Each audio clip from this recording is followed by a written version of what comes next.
Thomas à Becket was born in 1118. He studied Christianity in monasteries and abbeys in England and France. A monastery is where all the monks live, and an abbey is where all the nuns live.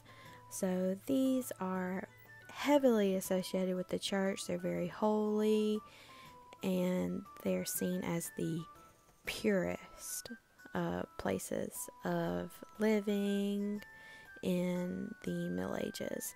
It's important to remember when we talk about Thomas à Becket that the church of the Middle Ages was very powerful at this time. The king would often get jealous of the power of the church, and this led to some conflict, which we will talk about a little bit later. So, Thomas à Becket was very good friends with Henry II, who was the king of this time. Because of this, Thomas was given the position of chancellor in 1155, and this is a lot like a prime minister or a president. And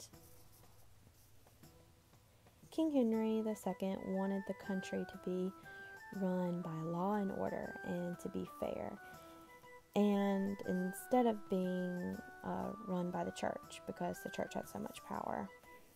A problem rose when the churches didn't really want it to go this way. The churches wanted to remain in power.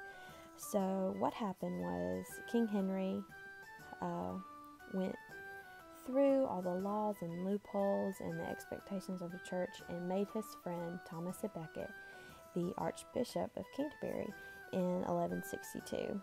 This plan backfired on King Henry in multiple ways.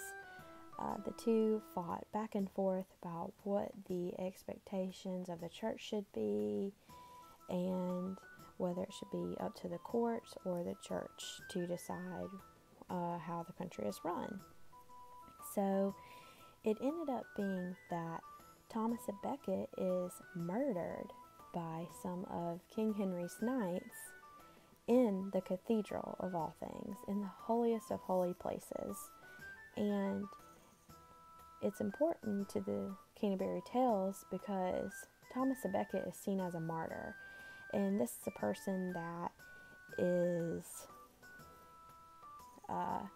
known for their death, not so much of their life, but what's really important is how he died.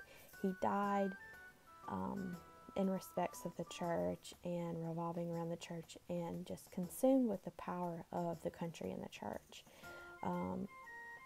And when the villagers of Canterbury in the Canterbury Tales make their journey, it is to see the grave of Thomas à Becket, and people will come around, make pilgrimages, which is what the people of Canterbury Tales are doing, and they go and see the grave of Thomas à Becket, and this is why he is so important to the Canterbury Tales.